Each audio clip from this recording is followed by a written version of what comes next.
Such a feeling's coming over me. There is wonder in most everything I see. Not a cloud in the sky, got the sun in my eyes, and I won't be surprised if it's a dream. Everything I want the world to be is now coming true, especially for me. And the reason is clear, it's because you are here. You're the nearest thing to heaven that I've seen. I'm on the top of the world, looking down on creation, and the only explanation I can find is the love that I've found ever since you've been around. Your love's put me at the top of the world.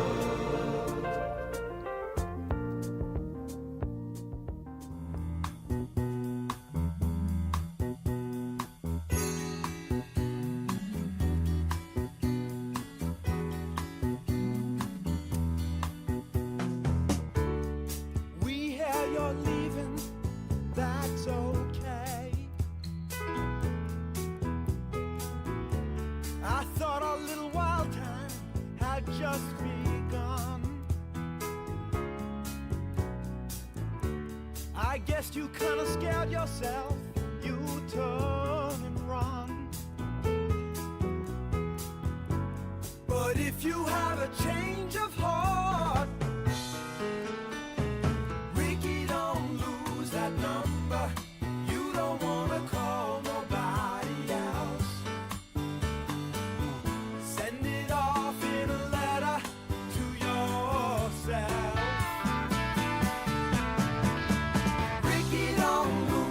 Number, it's the only one you want. You might use it if you feel better when you get home. Hookah chaka, hookah, hookah, hookah chaka, hookah, hookah, hookah chaka, hookah, hookah, hookah chaka, hookah, hookah. I can't stop this feeling deep inside of me. Girl, you just don't realize what you do to me. When you hold me in your arms so tight, you let me know everything's alright. I'm hooked on a feeling, I'm high on believing that you're in love with me. Lips as sweet as candy, its taste is on my mind. Girl, you got me thirsty for another cup of wine. Got a bug from you, girl, but I don't need no cure. I just stay a victim if I can for sure. All the good love when we're all alone, keep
Sunshine on my shoulders makes me happy.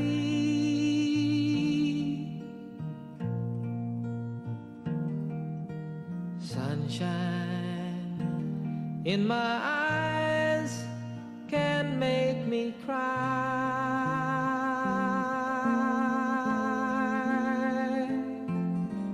Sunshine on the water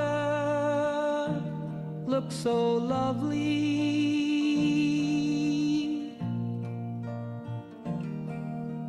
Sunshine almost always makes me high.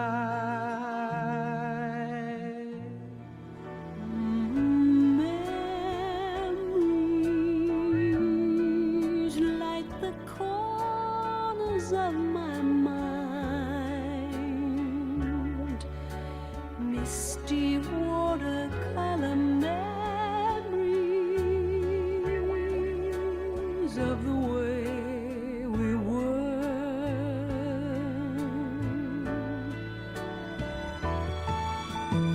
Scattered pictures of the smiles we left behind, smiles we gave to one another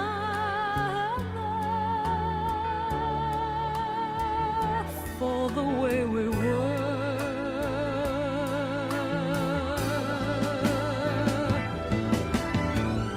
Can it be that it was all so simple then?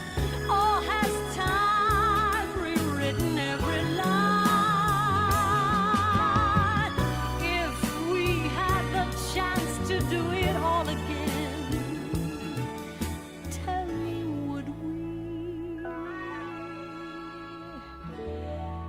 Could we?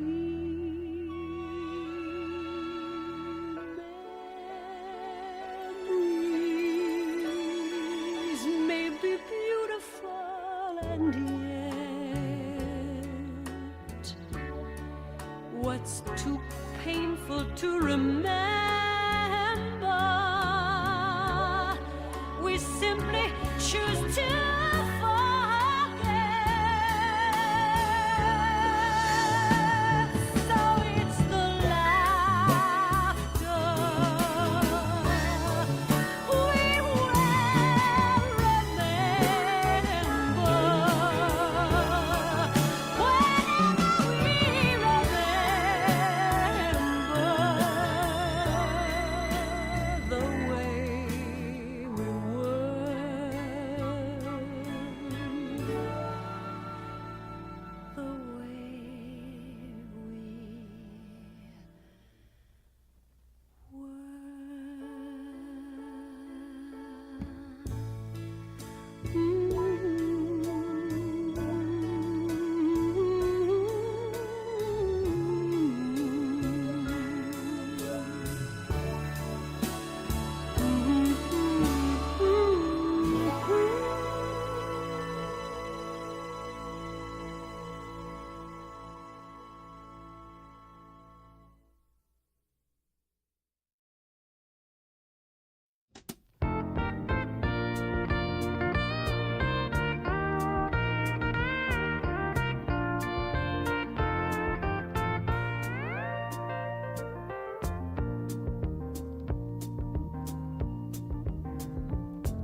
Such a feeling's coming over me.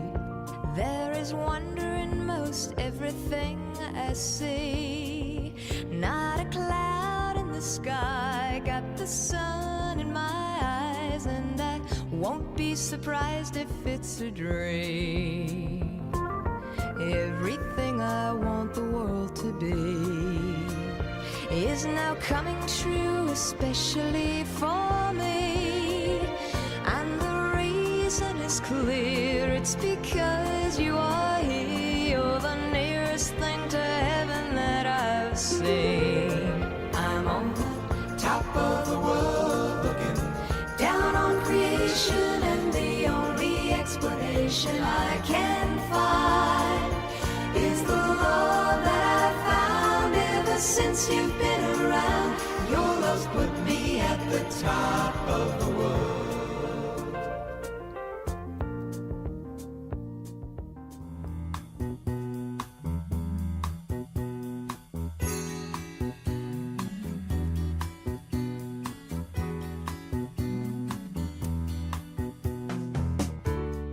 We hear you're leaving, that's okay. I thought our little wild time had just begun. I guess you kinda scared yourself, you turn and run. But if you have a change of heart, Ricky, don't lose that number. You don't wanna call nobody else. Send it off in a letter to yourself. Ricky, don't lose that number. It's the only one you want. You might use it if you feel better when you get home. Hookah chaka, hookah, hookah, hookah chaka, hookah, hookah, hookah chaka, hookah, hookah, hookah chaka, hookah, hookah. I can't stop this feeling deep inside of me. Girl, you just don't realize what you do to me.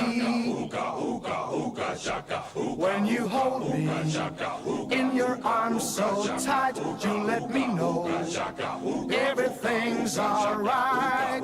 I'm hooked on a feeling, I'm high on believing that you're in love with me. Lips as sweet as candy, its taste is on my mind. Girl, you got me thirsty for another cup of wine. Got a bug from you, girl, but I don't need no cure. I just stay a victim if I can for sure. All the good love when we're all alone. Keep it up, girl. Yeah, you turn me on. I'm hooked on a feeling, I'm high on believing that you're in love with me.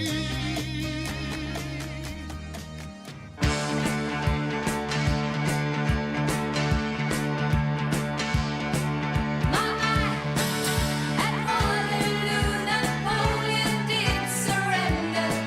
Oh yeah, and I have met my destiny in quite a similar way.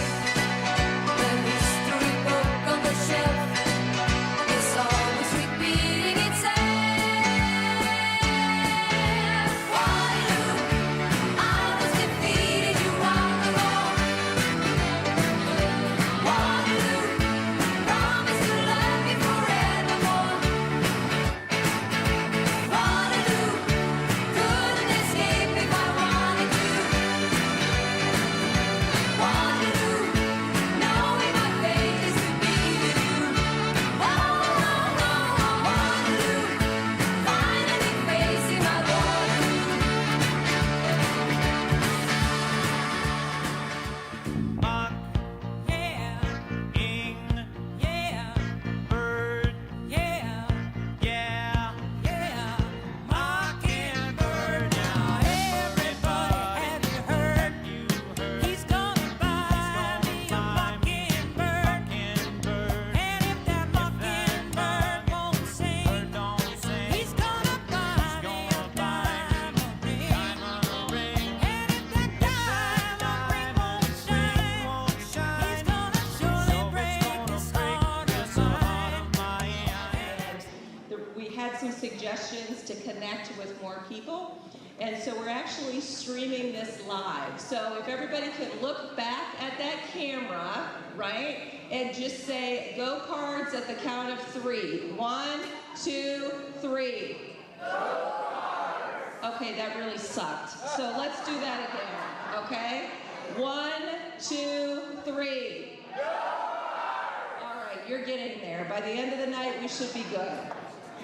All right, well again, thank you on behalf of the Executive Board and the Alumni Association. Thank you so much for joining us. Again, we're gonna go ahead and get a chance to do our program. We will take some breaks for you to check and up your bids. So let's go ahead and have a seat so that we can continue. And if these two people in front of me don't stop talking, they're gonna be called out. Okay? So if anybody wants to save them from embarrassment, they're oblivious? Okay, there we go. All right. Round of applause from the front row. She gets it. Thank you. Thank you. I'll slip you a 20 here at the end. All right, I do need to do a couple of housekeeping things. If everybody can look down at your name tag. If you have number 47, could you raise your hand? And what is your name? Kevin Barrow. Thank you very much. You got through without getting on my list, as well as number 52. And your name? Ellie Allen, thank you very much. And 58. 58. We will check the restroom too, so there you go. Joe? Oh, Deanne, sorry, Deanne. And last, 77. 77. Oh, there you go. Help me out here. What's your name? Joey. Thank you, Joey. Okay. Phyllis, we all set on that? Where's Phyllis at? Very good. Those are the 4 names. All right, so my name is Janine Garber.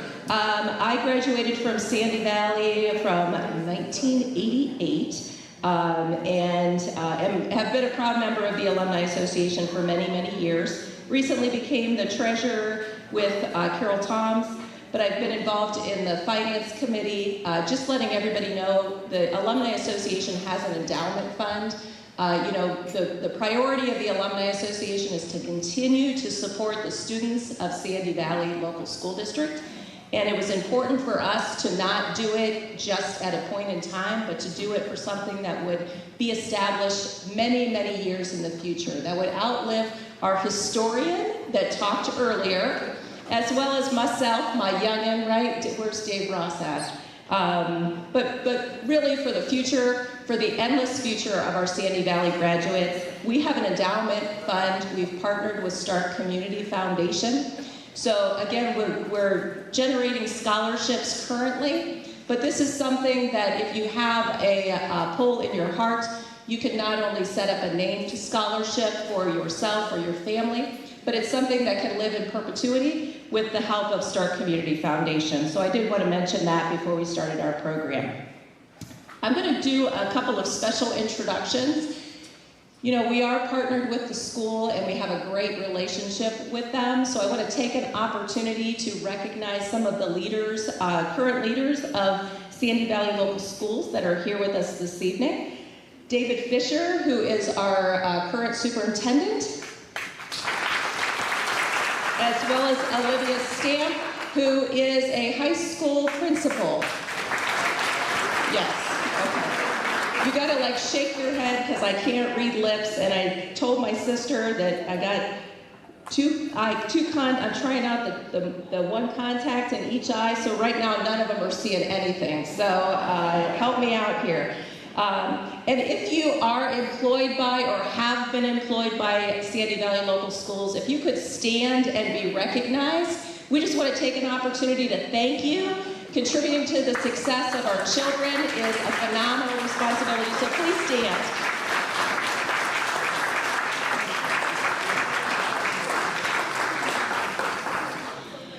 And now we're going to, we've got a program today is designed in 2 parts.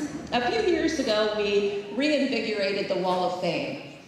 Now, David, I'm talking about this, right? Or are you talking about this? Mr. Fisher? Okay, very good. I usually get the cane when I've talked too long, just like these people here, you know what I mean? But, you know, back in the day, and you kind of see them, they were on the wall as you led to the library of the old school, right? And you got an opportunity to see those success stories and those people who graduated from Sandy Valley and went on to make a contribution bigger and better than here in the Valley. And that was called our Wall of Fame program. During the transition of the new school, it kind of fell off, and we reinvigorated it a couple of years ago. So what I want to do is I want to bring up David Rakowski to introduce our Wall of Fame.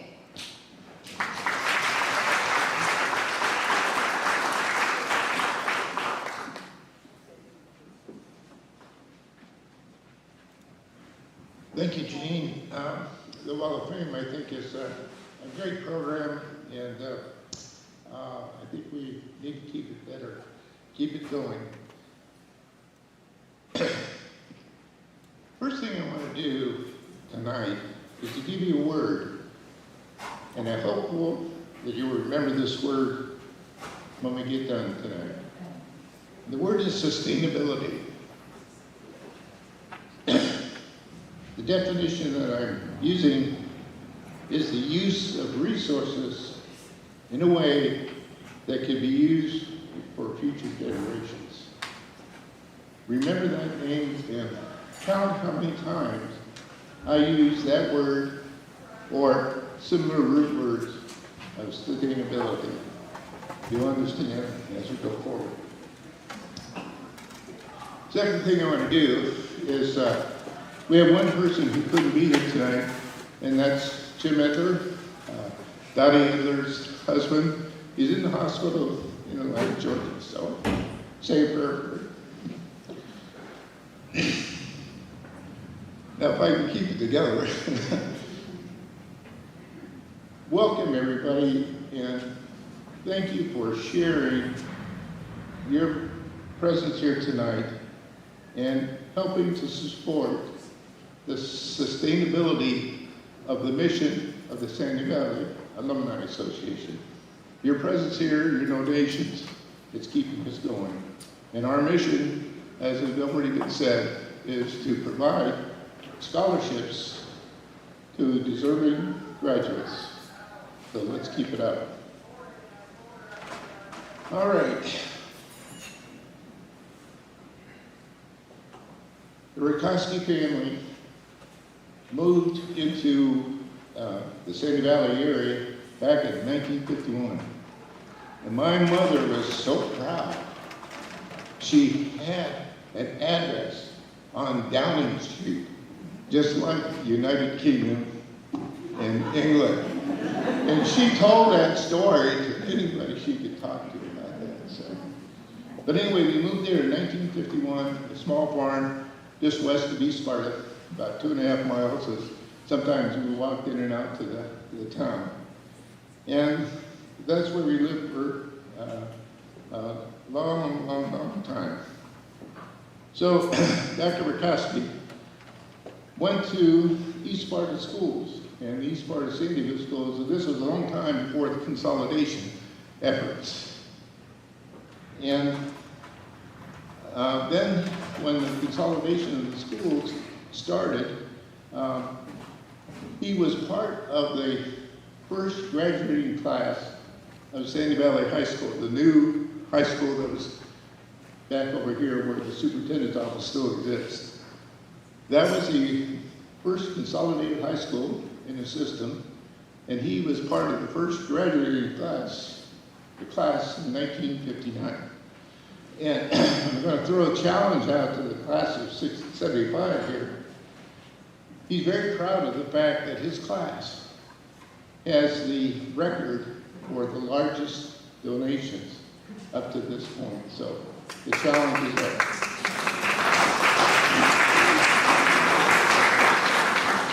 Well, Don was a normal student. He was in thespians, he played a little basketball, but he was quite a normal student. But he got his foundation here through the school systems programs. After high school, he went on to Ohio State University.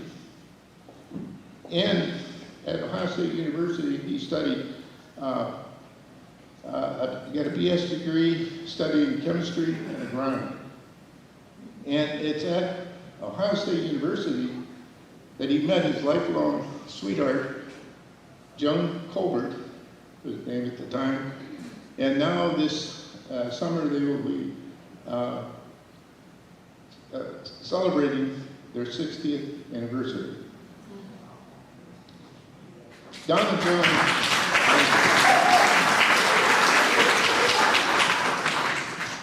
Don and Joan had 2 kids, Brett and Robin, and Robin helped them drive down here from Morris, Minnesota. And Morris, Minnesota is out there on almost to the Dakota, so it's a long, long way away. So Don also got a master's degree at Ohio State University, and then he moved on to the University of Illinois where he got his PhD in soil physics. Did anybody know there was a subject of soil physics? Anyway, he got his degree there, and as part of that, the rewards he got for his work, he was given a 3-month fellowship visitation to Netherlands, where he worked with the premier scientists over there for 3 months and came back and finished his degree. So he's had some time to travel.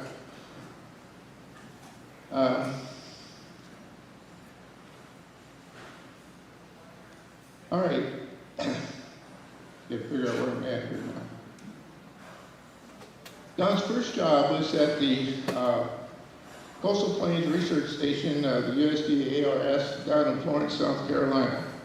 And there his area of study was to study the continuum of water through the soil, through the plant, and into the atmosphere, and all aspects of that, with the end result of how do we make things better, how do we use our water efficiently, how do we make our crops more productive, and so forth. So that was the nature of that. Well then, after he had that stint, then he moved on to the North Central Research Station in Morris, Minnesota.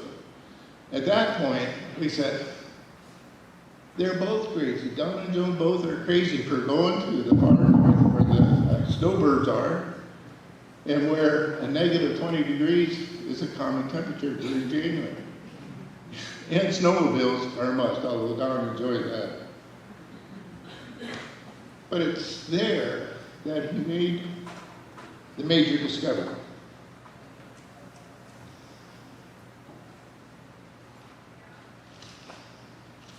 The atmosphere in the North Central Research Station was similar to where he was studying his water use efficiency. And he had developed this scientific garage of scientific instrumentation that he could go out in the field and take rapid measurements of water loss, CO2, photosynthesis, and whatever else he was measuring. So when he got to Morris, Minnesota, he was doing these investigations, and what he discovered was that there was a tremendous loss of carbon from the soil whenever there was any disturbance of the soil. And this loss was in a gaseous state. This is not previously understood. You can't see the gas, it's colorless, it's odorless, it's tasteless. So nobody knew about this. But with his instrumentation, he was able to go out and measure that there was this serious erosion of soil carbon. And for those of you who don't know, soil carbon is very primary to keeping the soil healthy. If you lose soil carbon, your soil health goes down. So what he discovered, this huge loss of carbon through this erosion of gas, CO2. Now, he described this as he'd done through all our family reunions and so forth. It's like when you shake up a pop can and you pop the can open and it goes shoo. That is the effect. You don't see it, you don't hear it, but that's the effect. It's a large loss of carbon. He also further studied that the more aggressive, the more soil disturbance you have, the higher the loss of CO2. The worse you made it in terms of that. Now think about it for you gardeners here. How many take your rototiller out and beat the hell out of the ground? Well, our big farmers are doing that with the big discs, big tractors, etc. So out of his research, they came up with solutions, some processes that the farmers could adapt. And one of those was no-till technology. Less soil disturbance and less carbon loss. Not completely lost my place. Now, the other part that after this major discovery of the carbon loss, they put together, he contributed to and helped develop a conservation agriculture system. This is an international development of a plan that would take into account minimal tillage, using cover crops to reduce surface erosion and to keep roots in the soil as long as possible, and to improve our climate as well. An international group which is going to make, if adapted and utilized, it will provide the sustainability for us for producing food, feed, and fiber for the world. Very important. All right.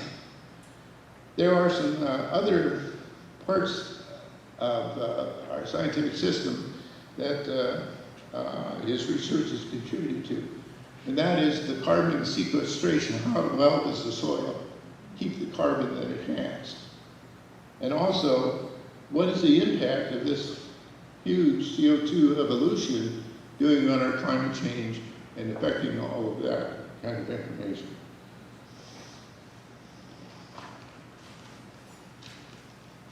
Well, Don's research is international and worldwide. He has published over 290 refereed publications. He's presented over 300 technical and scientific presentations. He is presented at universities, science forums, and symposiums nationally and internationally. His work has been translated in multiple languages, and he has given 96 international presentations. In fact, 2 weeks ago, he just gave a presentation by Zoom to Pakistan, and he's been retired for 17 years. So. And speaking of that, although he's been retired for 17 years, he's given 16 international Zoom meeting publications, 4 nationals, and continues to talk to anybody he can. Now rest assured, please rest assured, I made him leave his 3.5-hour PowerPoint presentation in the car. So, anyway, Don has also published 2 books, Managing Soil Health for Sustainability, Volume 1, The Foundation. Second book is Managing Soil Health for Sustainability, Volume 2, Monitoring and Maintenance. We have been able to get these books, and we're waiting for them to be delivered. They will be placed in the library. 2 things about that. We hope that it will be a daily example representation from that successful careers are achievable with the foundation that is provided by Sandy Valley local schools. And the second aspect of that is that maybe we can stimulate some careers in the STEMs area of going forward.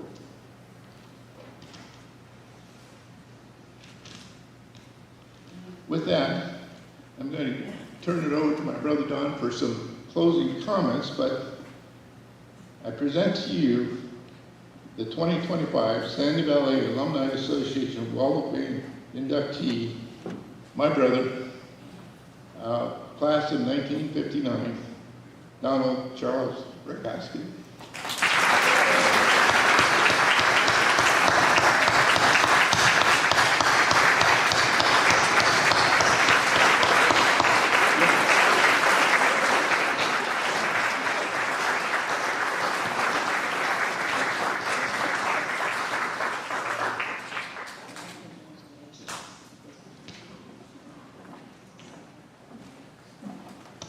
Before Dawn takes the podium, I just wanted to, this will actually be the one that will be hanging in the library. No, it's right behind us. Right behind us. Okay, I've been corrected. Thank you. It will be hanging to recognize Dawn's contribution, and I'm just going to read it. Don Rakowski, Sandy Valley class of 1959, has dedicated his life to advancing soil conservation and sustainable agriculture. Inspired by his father's early adoption of contour farming, Don developed a deep-rooted passion for conservation at a young age. After earning degrees from the Ohio State University, there's a typo in here, and completing a PhD in soil physics at the University of Illinois, he began a distinguished research career with the USDA Agriculture Research Service. Over 42 years, including decades at the North Central Soil Conservation Research Laboratory in Minnesota, Don became a global leader in soil and water conservation, carbon management, and tillage research. His pioneering work on CO2 flux and soil carbon you're going to throw in a hard word for me here. I'm going to skip it. You guys can read the sign. Has enhanced global understanding of agriculture's role in environmental quality and climate change.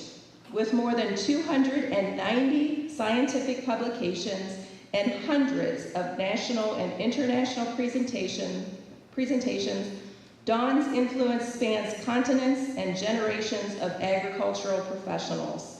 Even in retirement, Don continues to educate and inspire through virtual lectures, book chapters, and editorial work, leaving a lasting legacy in the field of conservation agriculture. Again, on behalf of the Alumni Association, I present to you our 2025 Wall of Fame recipient, Donald Rakowski.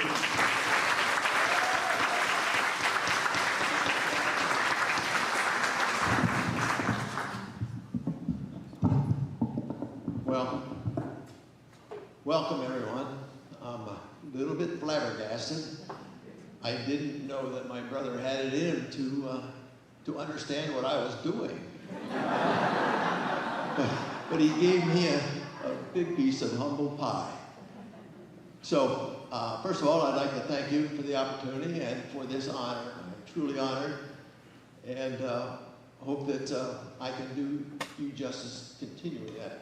First of all, I gotta thank my wife of 60 years. We've been together 64 years, and I've been training her the whole time. I'd like to thank my brother Dave for the work that he did with this, and I'd also like to thank him for what he's done to support and stimulate the Alumni Association. He worked hard at it, and now I have to thank him because he is an excellent example of brotherly love. And I didn't know he had it in. Thanks very much again. Well, I also have to thank my daughter, Robin. She was my chauffeur and my travel agent for getting here. Then I have to thank Mom and Dad. They're upstairs, they're watching, and I think my mom would be smiling. she worked 2 jobs to put the 4 siblings through college, the first group in our family history that went on to school. And I got to thank her very much for that. And it was hard to see her work, but at the same time, she was dedicated to education, and I picked up a little bit of that. So again, I thank you guys for this opportunity, and I'm not sure that I deserve it, but I worked hard, played hard, and tried to do the best thing I can. And my only claim to fame is what Dave said about the tillage-induced carbon dioxide loss. That was a major finding of my career, and that research information got me invited over 5 different continents, teaching farmers about a better way to manipulate the soil to produce our food production. And so I feel honored that I got that invitation, and it didn't take any of your taxpayers' dollars because the host was paying all of the expenses. And so that was an excellent opportunity for me, and it stroked my ego. So it was rewarding to have one of the speeches. I was talking to 1,400 farmers in Argentina, and at the end of the talk, there was 15 farmers around me wanting to ask me a question. Well, I don't know Spanish, but I gave a talk through the translator, and they understood what the translator said, so the translator did a good job. But when they come up to ask specific questions, they understood what I was talking about. Unfortunately, I had a U.S. farmer who could speak Spanish as my translator, and I got the opportunity to talk to those guys one-on-one. And that was the most rewarding and stimulating part of this the thing that got me going on it. And so, from an educational standpoint, I hope I've done some good in a global perspective to help international farmers understand the importance of trying to minimize soil disturbance. And I'd like to leave you with the understanding that you have to understand that 98% of this food that is put on our table comes from your soil. And Dave did everything right about my research, but now we're learning that we are working with a living soil system that needs tender, loving care with the microbes and the fungi that are in the soil. The earthworms do a lot for us. And so we have to treat them a little bit differently because 3 meals a day I need, and 98% of those 3 meals comes from the soil that you stand on. So I'm honored to be here, and hope that you understand the importance of your soil. I thank the young ladies for their efforts in pulling this together, and hope that we can continue through these kind of efforts to encourage education. Those first 4 years of school and the teachers in Sandy Valley High set me on a good, straight and narrow path. And I think that your contribution here is doing that same thing to continue that so that we improve and maintain our food security for future generations. Thank you very much again.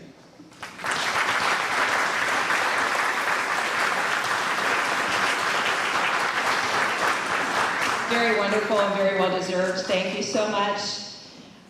Right now, what I'd like to do is recognize our catering department. We had a fantastic dinner. So again, it was supplied by the Nest here. So if everybody can just look and offer their appreciation. We are going to take a very short break. What it's going to allow the catering company to do is actually clear the table of everything that they need to take, which includes all of the pitchers of coffee and water.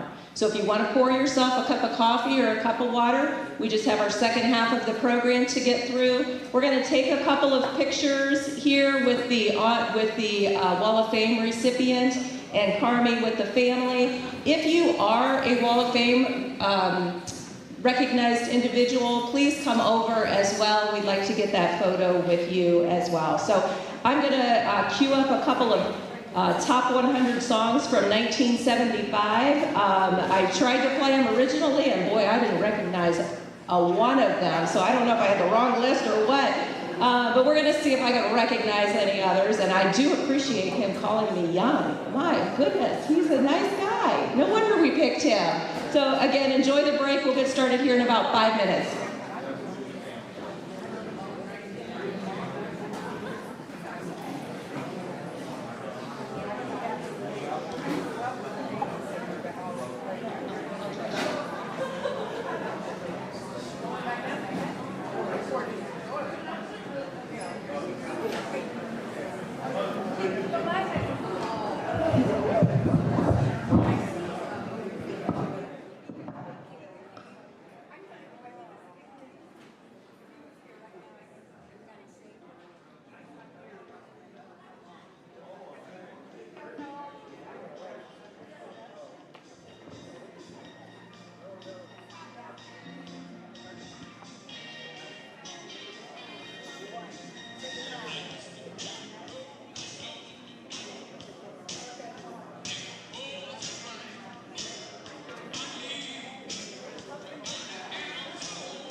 this is your 2-minute warning. We're going to resume the program when the clock says 7:50.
All right, so if I can ask everybody to take your seats, we're going to go ahead and continue on with our final portion of the program.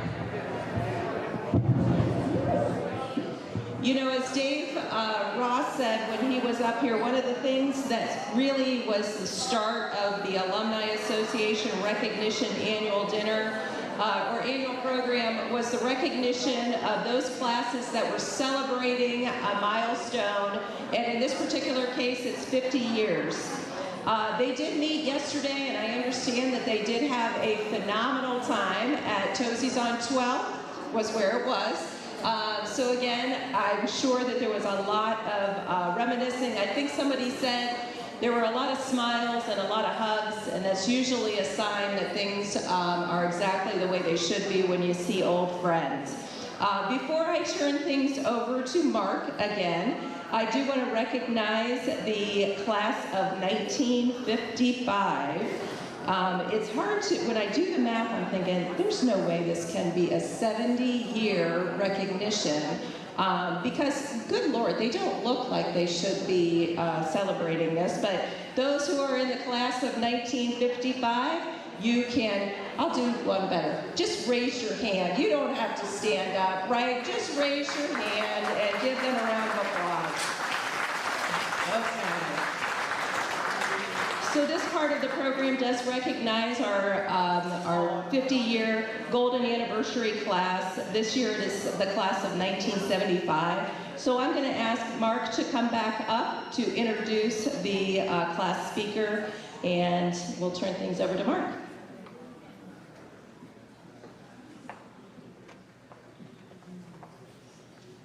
I know David Burkowski said one of his classes had the highest amount of money raised, but I don't know what the record is, but I just want to honor our class. We were able to come up with $5,500 that are going to be given on the 8th to 5 graduating seniors, so congratulations to 35.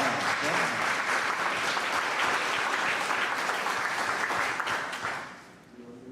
It's my honor to introduce to you Malia May Miller. We have a lot of similarities. She actually grew up 3 houses away from me. You know, I never saw her, but she was there. And in our class newspaper at the very end of our senior year, you know how they sort of prognosticate what's going to happen in the future? Malia and I were selected to go to the Olympics. Of course, Malia was going in gymnastics, and and I was going in what we call the mile, now it's called the 1600 meter or something like that, and we were both going to win gold medals. But of course, neither one of us did. And that's where the similarities sort of fade. Malia graduated, of course, valedictorian of our class at the very top, #1. I graduated from Sandy Valley. I think in the top 100. Somebody has to be last, don't they? But Malia, I believe, is an example of what is possible in these United States if you strive to achieve your goals. And it's not easy, but nothing worthwhile ever is. Malia is the small town girl who made a big difference in this area. In high school, she was the football homecoming queen. She had the beauty. She was the class valedictorian, like I mentioned before. She had the brains. And she had the willpower and the drive to achieve her dreams. And the only question I have, Tim, how did you get so lucky?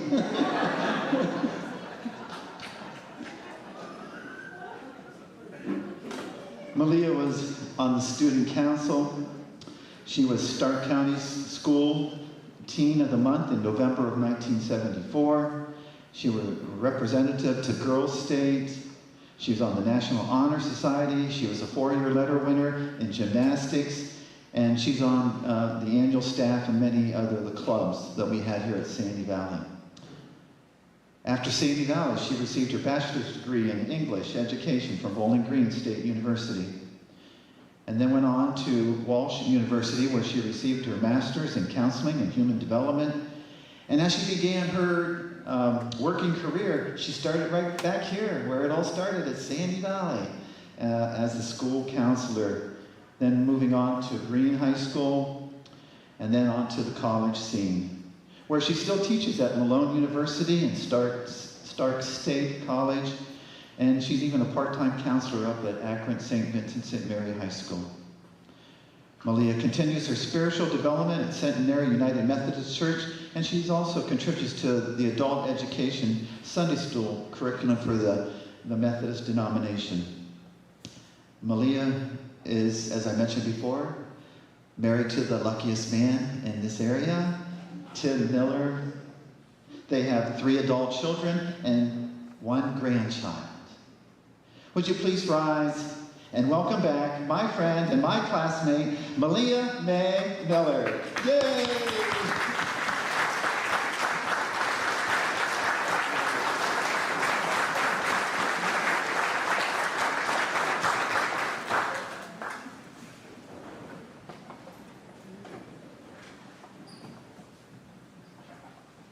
The end. That was very sweet, Mark. I didn't remember some of that myself, so thank you for all those accolades.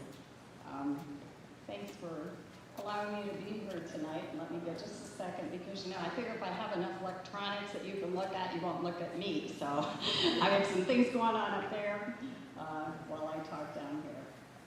But truly, when Kevin Camper reached out about this opportunity, I have to say, and he knows what I'm going to say, he did that via an email to my husband.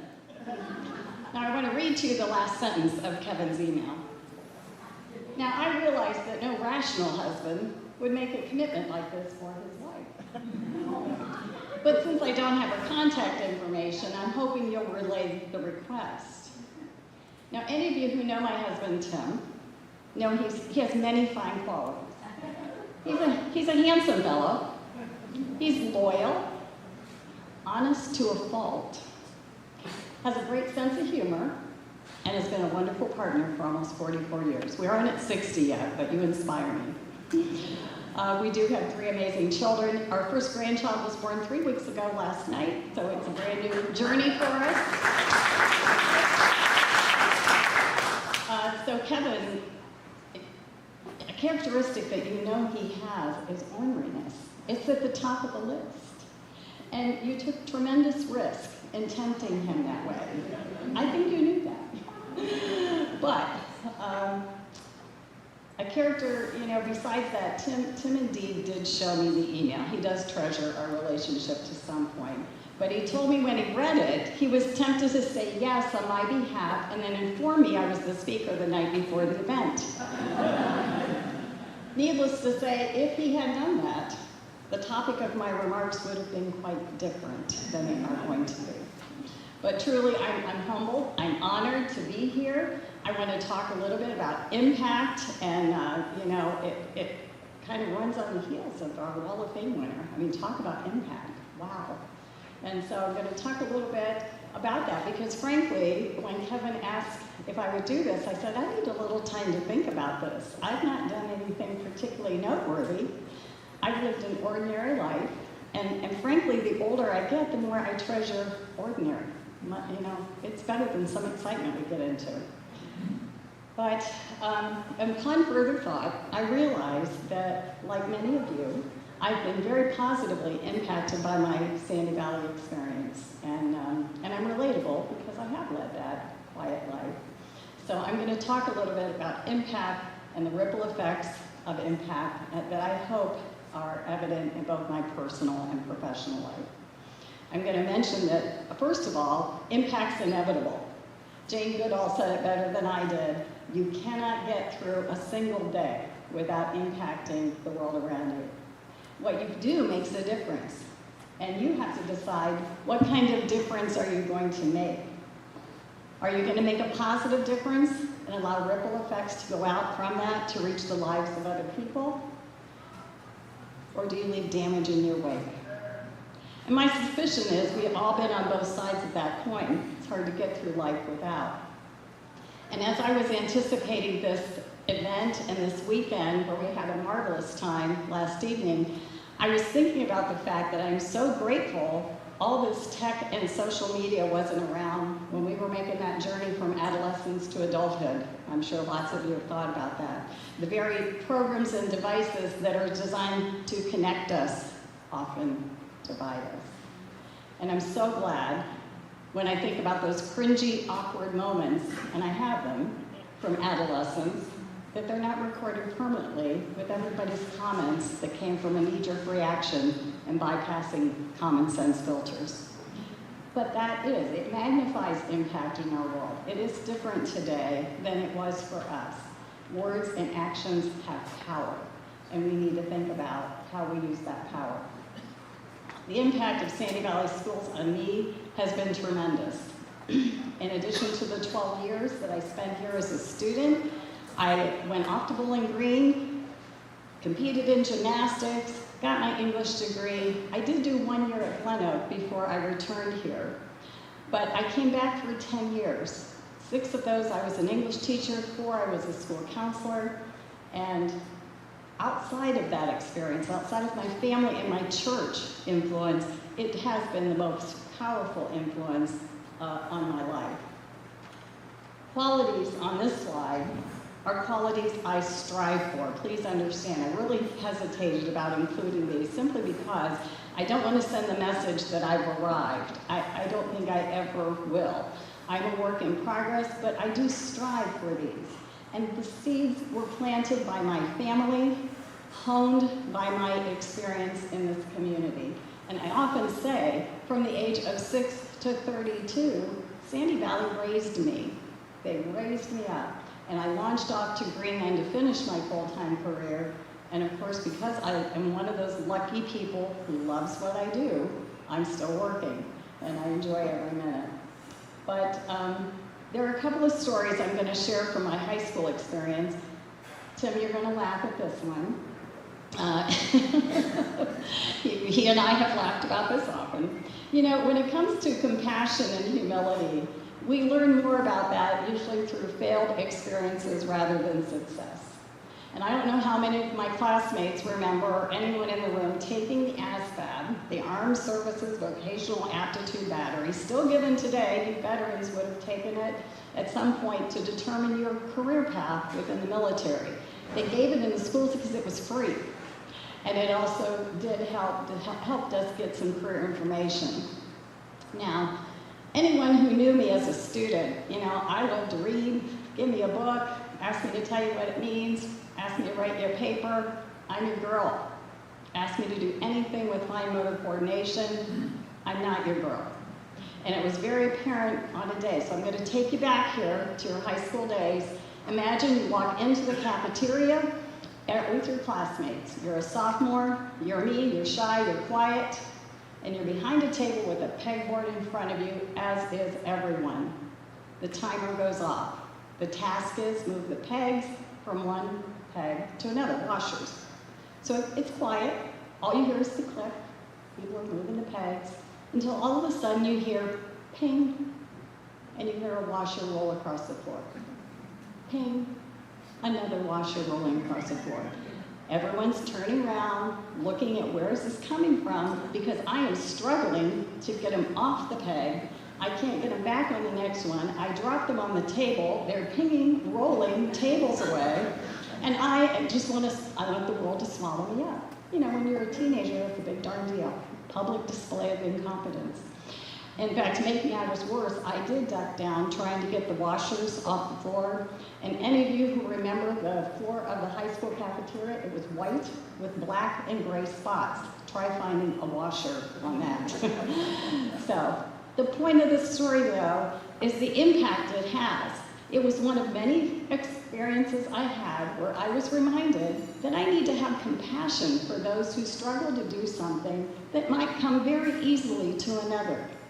And the humility of the idea that if I am excelling at somebody, at something, that I need to be reminded that another person may not have that same benefit, and I need to remember and understand that. Silly story, and again, lots of them drive that point home, but that's one of mine. Now my struggles, I do want to I'm still working on fine motors. I'm still doing it, but I do it through the Centenary Church where I worship in the church nursery. This is the level of my fine motor skills. So I don't know that I'll ever, do very well with that, but I don't give up very easily. But moving along, my struggles were simple. Truly, I was blessed. I was raised by amazing parents who valued education, took me to church, fostered my faith. They were excellent role models of civic engagement, and they supported me in anything I wanted to do. Their only fault is they left me way too soon. But they didn't leave me alone. I have a wonderful brother, Brian, class of 77, a sister, Jody, who just finished a long career here at Sandy Valley, and of course, Tim, his family, many friends, and my children, all who encourage me. I'm blessed. Lots of encouragement. And so I feel so responsible that I need to pay that forward. But there were teachers who inspired me as well. Mimi Bogard fostered my love for reading and writing. Elsie Campbell opened my eyes to the world of counseling. And Nancy Gordon inspired my athletic ambitions and helped me grow my Christian faith. So as a counselor throughout the years and as an educator, I feel very blessed. And I feel so obligated to pay things forward. This scripture is one of my favorites, and I think it applies to impact. To whom much is given, much is required. And so I feel an obligation not only to do that myself, but to encourage my children as well. Now, just a couple other silliness, if you'll bear with me, I'm going to take you back memory lane, because sometimes we build confidence and through experiences that we don't think are important. And two of mine were in typing and speech class. A lot of times you think of hard classes, those aren't usually the ones that come up, but let's remember who I am. I'm shy, and I can't do this very well. So typing, do you remember Mr. Poole and personal typing? Okay, not everybody took it, but I want you to all go back, if you can go back to the 70s with me, and picture the typing room and the typewriters. They didn't have electricity. They didn't have an eraser tape. They didn't have a backspace, autocorrect, nothing. They were hard to push. And the whole focus of the class was build speed and accuracy so that you can get a lot of words per minute, and your grade was based on it. I didn't care at all about typing. I cared way too much about my grades. And God bless Mr. Poole. I remember going in on my study hall time because he would let me take them over and over and over until I got where I wanted to be. But the point of that story is, and Tim can attest to this, there is rarely a day that I am not at a keyboard. And the fact that I know where to put my fingers, I don't have to look to type, I have some level of speed and accuracy has probably saved me a year of my life over the course of my career. So sometimes we just don't know, and other people do, and we need to have faith in them. Speech was similar. Mr. Cook, I think, and I was hoping I remembered that right. Mr. Cook was our speech teacher. I know I took it freshman or sophomore year. I had the very naive impression that only my peers would be in that class because I had done presentations in other classes in front of my classmates. But when I walked in the first day, there were upperclassmen in there. I'm not sure who let them in there, but I was mortified that I was going to have to talk in front of juniors and seniors. Some of them were boys, made it even worse. And so I just really was terrified from the first day, and I thought, okay, it's a semester class, 2 quarters. I can get through this. I'll never have to worry about it again. And then I chose to be an educator. The cornerstone of my career is effectively communicating. And so I've had to lecture to students in college and as a guidance director to auditoriums full of parents and colleagues and professional conferences. So sometimes we just don't know what we need to know. There were many, many teachers who helped me. Some of them are in this room. Because when I returned to Sandy Valley as a teacher, my teachers became my colleagues. That's a tough shift. But what was a blessing about it is they wrapped me up. And I had had this first year at Glen Oak, but I still really struggled with classroom management. I'm young in the class, so I return, I'm 23 years old. My students are 16 and 17. I have some students in the room too. And classroom management, I just felt like they were little brothers and sisters. You know, I just couldn't fathom that I was supposed to go in there and do something productive, and little pieces of advice that would come from these teachers who, again, had raised me up were things like, Malia, you're the adult in the room. It's a little thing, but it changed my perspective. And I would say, but I don't feel like the adult in the room, especially when you're in your alma mater and your teachers are your colleagues. And they would say simple things like, fake it till you make it. Put the hat on, go in the room, assume the role, and eventually you'll get there. And they were right, but that encouragement was priceless. And it helped me as I moved through my career and became the educator that I was. The most impactful educator I ever had was Nancy Gordon, and I think a lot of you know Nancy, who she was. Nancy started the gymnastics program here when I was 7. From the age of 7 to 13, she was my coach, the longest coach I had, even though I went through college with my sport. Nancy was just an amazing lady in so many ways. And of course, through athletics, just like everybody in all kinds of activities, I learned perseverance. I learned hard work, discipline, collaboration. I learned how to win gracefully and lose gracefully. I learned so many lessons from Nancy. She also attended my East Sparta United Methodist Church where I grew up, and she was a pillar of Christian faith. And so her efforts literally changed the trajectory of my life, because without gymnastics, even the college I chose would have been different.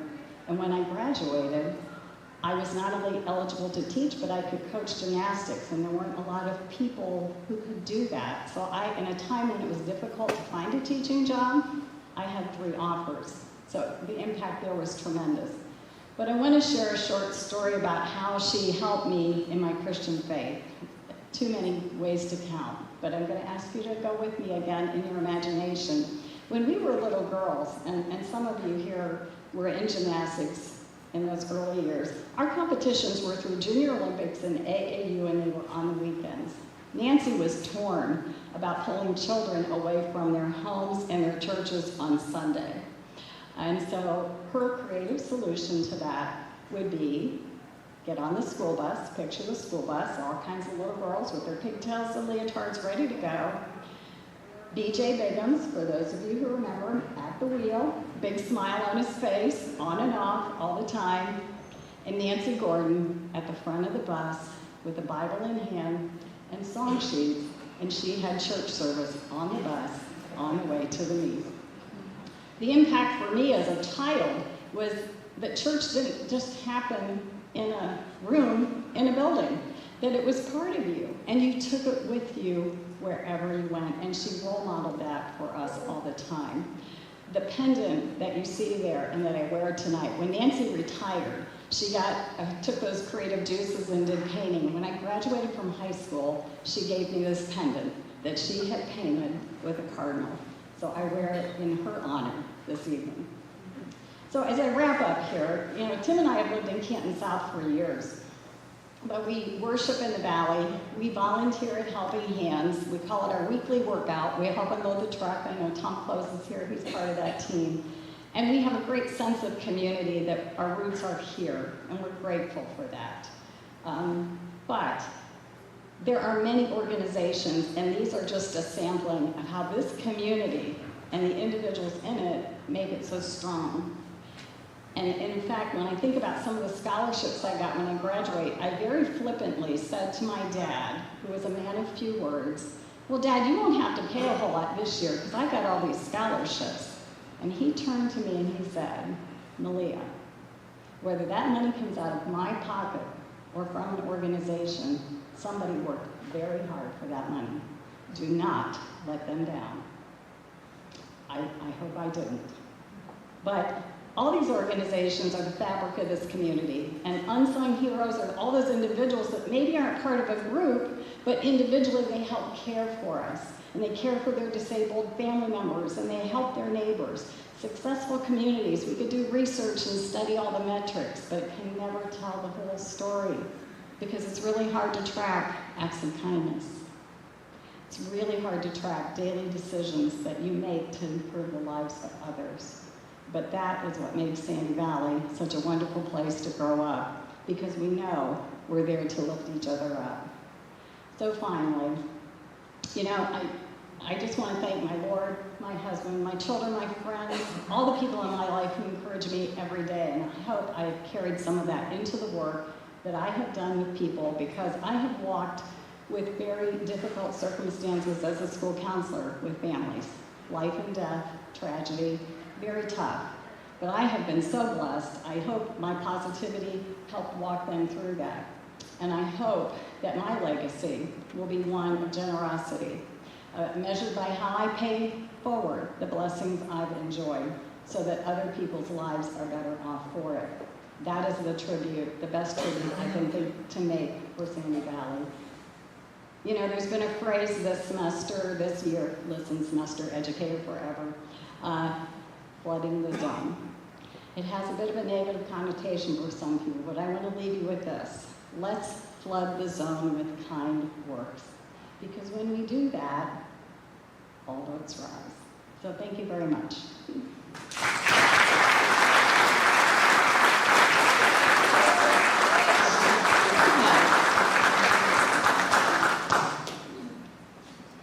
Did she say she was shy? My goodness, my goodness.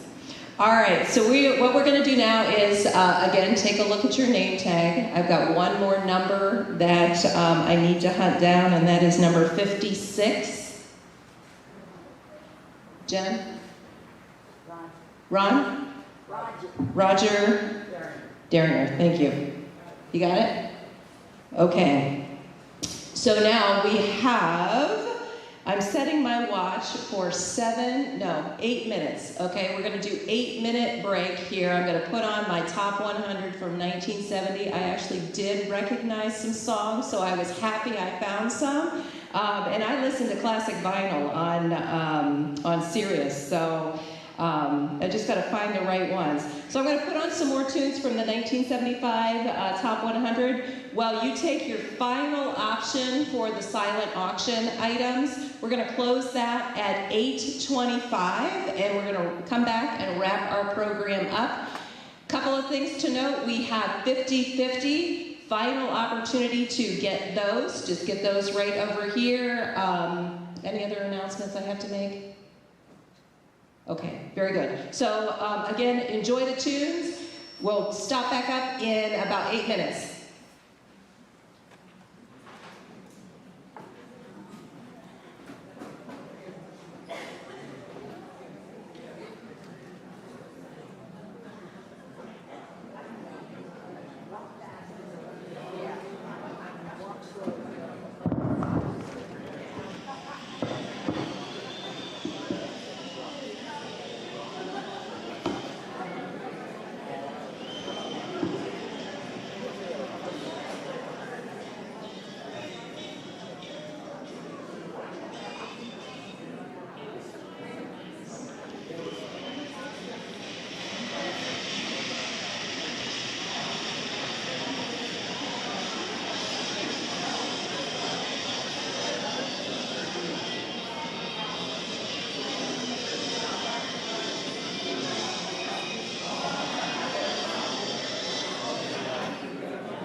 Okay, we're going to do the 2-minute warning so that we can finish up and go ahead and head home. So 2-minute warning.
So let's go ahead and return to our seats.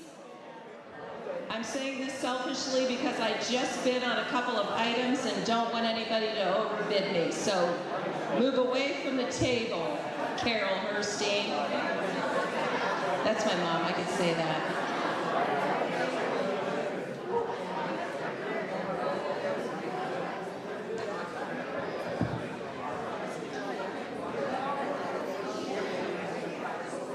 All right. Let's go. Jen, you good? So I do want to take an opportunity on behalf of the Alumni Association to recognize Jennifer Crone. They always put now Jen is my sister, and they always put my name attached to it, but I don't do a darn thing with this silent auction other than whatever she tells me, right? I'm like the perfect assistant for her. So if we could just give Jen a round of applause. This is our major fundraiser for the Alumni Association. So thank you, Jen, for everything. And I do want to take an opportunity on behalf of her as she's kind of gathering all of her SHIT together, right? On your table is how generous everyone is in the community here. Malia did a great job of talking about what an influence the school was to her and those teachers, but the community in and of itself is really where it starts. So we are truly, truly blessed to have such a supportive community who recognizes the impact that they can have on students' lives and the future. I think one of the first slides was just that pebble in the pond that rippled and it said what? Something to the effect of, how will you ripple? I'm just going to paraphrase, right? What kind of an impact do you have in the community? And believe it or not, there's never an impact that is too small. You always have an impact with everything that you choose to do. So again, I'm giving Jen an opportunity to wrap up the silent auction, but I would like to recognize our alumni that are here today. So we will, let's see, what should we do for fun?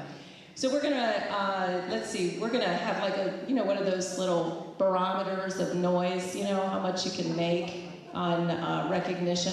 So we're gonna recognize by decade. So if you are in the class of, in the 50s, go ahead and give yourself a little hoot and holler.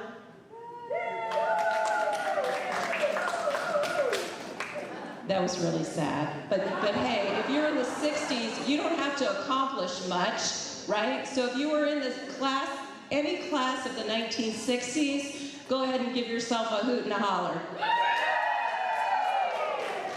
All right, they just raised the bar. Okay. Now for the 50s, I didn't really set you up for success, I'll give you that, okay? So do you want another shot? Yes. All right, the 50s. That's a little better. Now, I kind of got a feel that the 70s are going to, they're a little bit of a ruckus. I don't know. The police may or may not have been called yesterday, but you never know. So if you were in the 70s, now that includes 75, right? And unfair that they've got a whole lot of people here. In the 70s,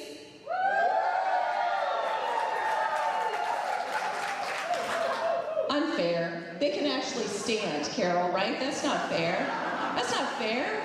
They get to get up and I'm just kidding. I love my Carol. Okay, so let's move to the 80s. Now I have the mic, so I can, kind of influence it, Remember, even though I think it was our Hall of Fame recipient, I loved him, pointed to me and said, "Young lady," I thought, oh man, you are just such sweet, sweet, just so sweet. All right, so the 80s, you represented, but let's hear, we're gonna lump them all in, 90s and above. All right, okay, very good. All right, so I do believe that the class, or the group in the 70s kind of did take it home, but we'll continue this challenge next year. Just to mark your calendars, we do have this every year on the first Saturday of May. So again, we do recognize the class that's celebrating their 50th year, but most importantly, our goal is to raise money for scholarships for the organization to continue and live that legacy that we all wanted to live. I'm looking for my sister to appear and say, "I'm ready." So, but I do want to take an opportunity. We did have a chance to recognize everybody here tonight that's celebrating, but we also have a lot of class members who have passed away, and individually we know in our hearts of the impact that they made. So we're just going to have a moment of silence so that we can pause, give an opportunity to reflect on those alumni that are no longer with us.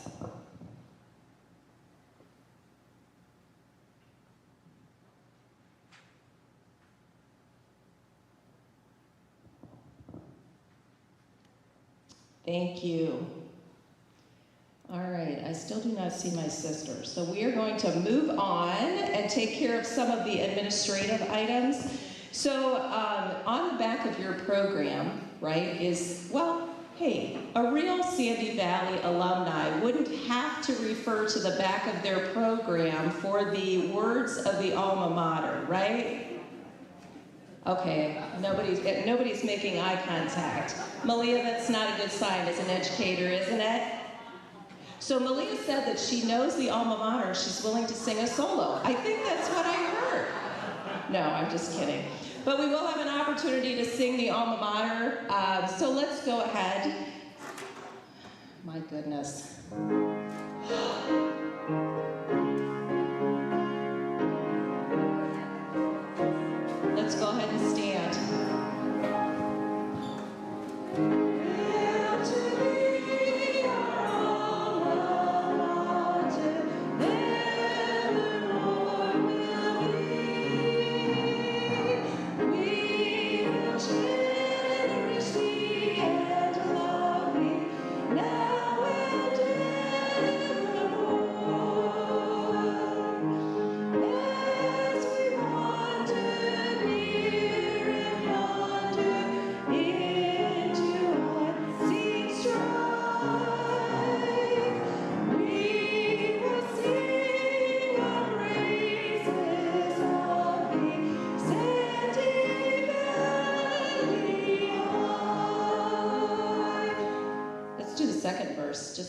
shits and giggles, okay? Let's go.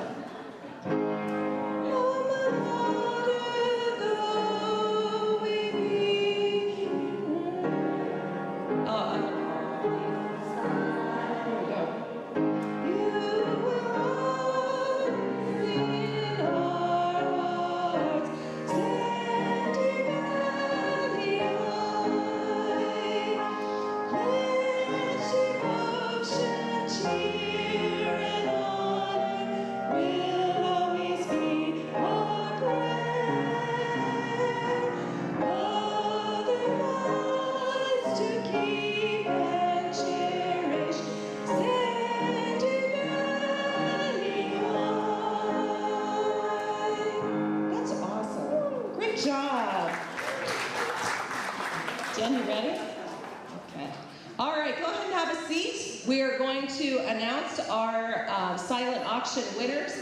Before I turn the mic over to my wonderful sister Jen, I do want to announce that the centerpieces on your tables are actually the product of the wonderful horticulture program here at Sandy Valley Local Schools. Started a couple of years ago. The greenhouse is in the back here, and it's a wonderful outreach program. We are selling those. We sell everything on these fundraiser nights, okay? You're lucky that we don't sell, Malia's, the naming rights to her speech. But $20, actually, just a $20 donation, we'll get those. And when Jen wraps up, she's going to announce where you pay. Most likely going to be over there. And those will be make a $20 donation and enjoy those flowers. Take them home with you tonight. Okay, Jen, you ready? All right, here you go. All right. First of all, thank all of the donations that we got in. I try to combine them into baskets that are worth a little bit more so that you get to go home with more. Like Janine said, in the center of your tables is a list of all of those things. So starting with car wash basket number 1 that was donated by Root Brothers Automotive. That goes to Janine Garber. Happy Mother's Day.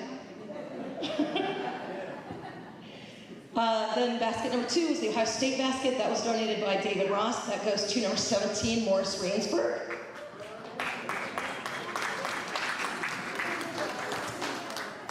There was one other number that was missing off the page when we turned it, and that was bidder number 29. You are the winner of the wine basket. Raise your hand if you are number 29. Thank you, Jenna. Jenna Hessedin. Then we've got Richard Cordes is the winner of basket number 4 from Hub Victor, the basket full of cardinal wear. Number 5 was the custom-made birdhouse. Joe Stoluto looks down at us from those birdhouses, and we love that. That goes to Roger Daringer, number 56. Oh, I didn't say how much they were. He got that for $65. The cardinal wear went for $30. The wine basket was $35. Morris got $60 worth of Ohio State stuff, and the car wash basket went for $205. And for $70, number 41 wins the wreath, Lynn McDonald. The Pampered Chef basket was basket number 62. I donated that got it from a friend at school. 62 Melody Moneypenny for $41. Carmi Ross is the winner of the throw. That was donated by Denise Milhone for $70. There's Carmi, which is actually going to her friend. She was on speakerphone, watching the bids. Brad Broad is the winner of the wine basket, and that was $65, number 76. Brad Broad. Wine basket number 2. Naturally Magic Spa basket was donated by Tracy Farron Broad, and that goes to Karen Mundy for $20. Raise your hand. The Winter Cardinal picture and the birdhouse. The picture came from me, and the birdhouse was from Tracy. Charlene Stoluto won that for $30, number 8. The hand-painted tea set donated and painted by Sue Avery Jones, goes to Charlene Stuluto for $20. The hand-painted vase goes to bidder 69, Michelle Brewer, for $80.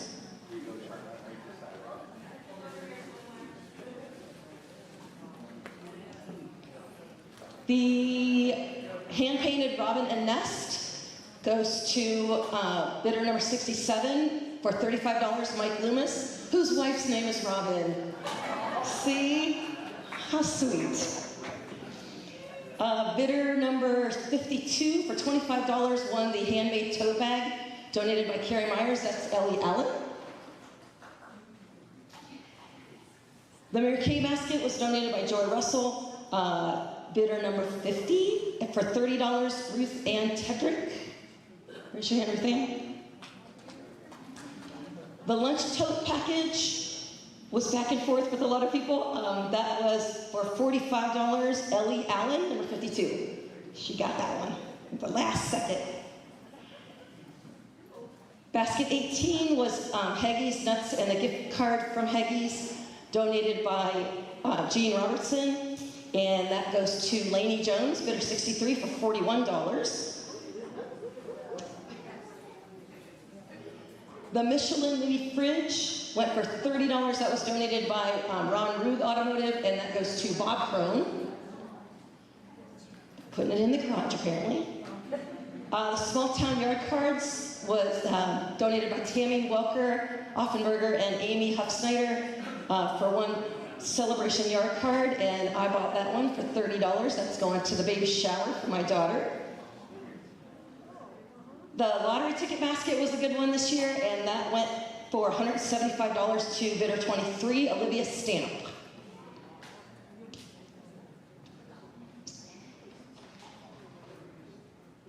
The framed high school print from donated by Rita Medley Woodruff went to bidder number 98, Angie Rainsberg, for $80. She's way in the back. The smaller version of that went for $25 to Mr. Fisher.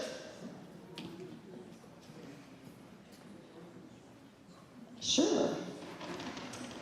In between, if you did not win anything at the silent auction, we had a couple of t-shirts donated by MVPs in Canton South, and a flower arrangement from the high school horticulture class, and a Scentsy type thing. So t-shirts go to, you didn't even have to buy one of these, number 85.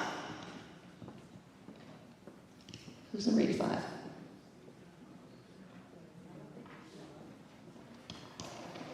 Uh-oh, did they leave already? Who's got my list left? 85? Gary Tope. Did he already say, oh, he went home. Gotta be here. Gotta be here, stick it out to the end. How about, oops, it's upside down, 23. 23, oh, Mrs. Sam. Once a cardinal, always a cardinal. Let's get back to baskets. Basket 24 was the Waynesburg area basket with lots of gift cards from Chivo's, West Waynesburg Grill, Angelo's To Go, Calendar, and Cat's Meow. That went for $75 to bidder 91, Richard Cordes. The family game night basket was a big one, and that went to bidder 80 for $55, Eileen Williams. Yes. I am just going to interrupt because we are drawing for the 50-50. I do not have what the share is, but there's a 270 is your share, okay? So it's a red ticket, 216015. 216015. Sit down, you do not win. No, I'm just kidding. Mike Loomis, he's my neighbor, so I can do that. Okay. Right. I got to verify.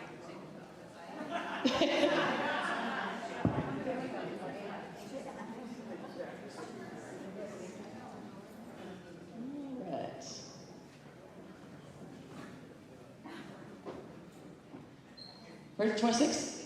All right, Gloria Junkins donated a flower arrangement. That goes to bidder number 8 for $15, Charlene Saludo.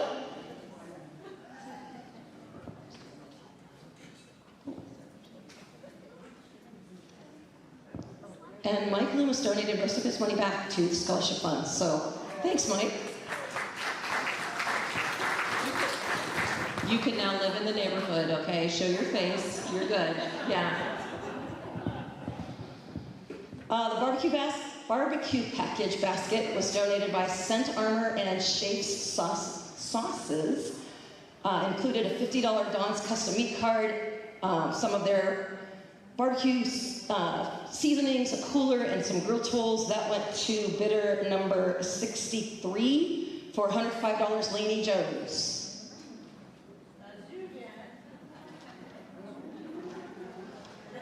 Door prize. This time it's the Scentsy basket, number 77. 77? Joanne Williams, you won a t-shirt. You won the Scentsy basket.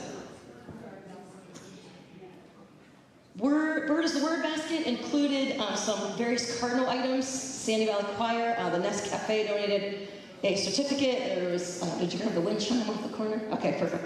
Wind chime, table runner, and cutting board, and that went for $35 to Charlene Saludo. Hope you brought the truck, Charlene. The Pretty Pooch package was a portrait certificate from Rita Medley. She will draw on whatever material you choose, the pet of your choice, and that went for $100 to Michelle Brewer, bidder 69.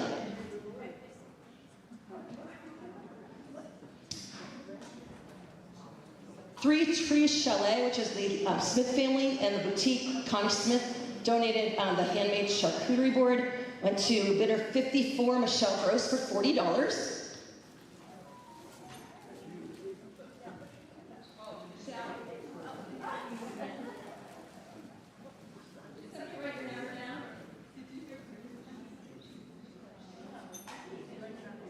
Oh, are we good?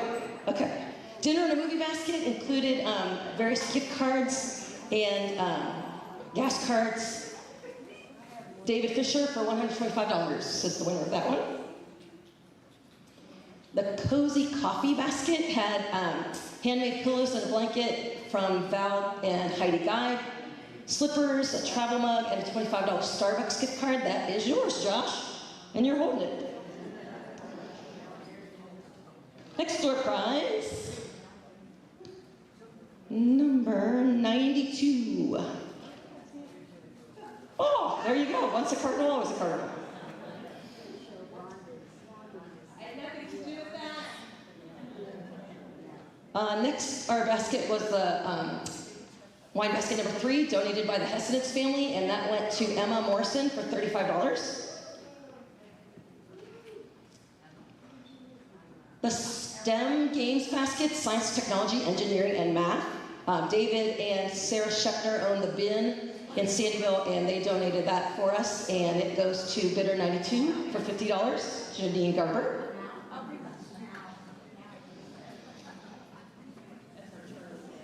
Oh, there we go. Ways for Carriage donated the next basket, and it goes to Lainey Jones for $35.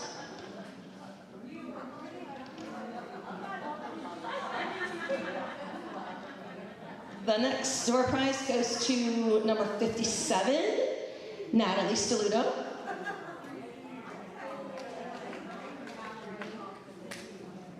The gardening basket goes to bidder 34 for $30, Karen Mundy. Where's Karen? All right. And I have one more door prize. If you did not win anything from the silent auction, you still want to make a donation if you got outbid. We did put a donation basket at the table where we'll be checking people out as well. And Janine did mention also the flowers for $20. We'll take your money at the center table. Last door prize goes to number 68. 68, Mike Brewer, is he here? Oh, once a cardinal, always a cardinal. All right, so again, thank you, everybody. We're going to wrap up our program by singing our fight song. Where's our oh, hold on. I got a finger. You ready to play it? Let's do it.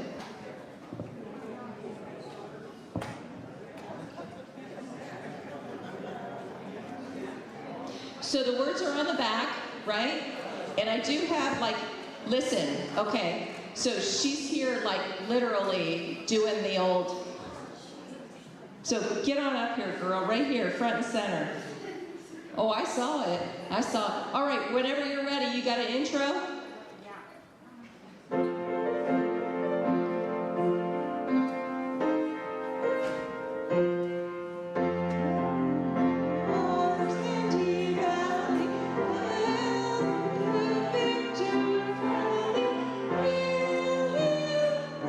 Oh my gosh, I can't see these words.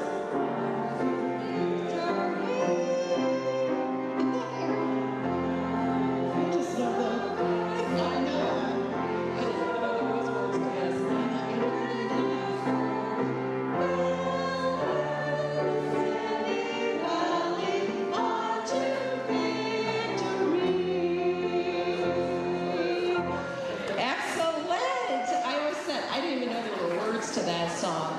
But again, on behalf of the Alumni Association, I extend my sincere gratitude for each and every one of you for not only being here, and those that made a financial contribution to the success of our students here at Sandy Valley. Again, a triple appreciation. Please have a safe drive home, safe travels. God bless you, and we'll see you hopefully next year. Good job, Mike.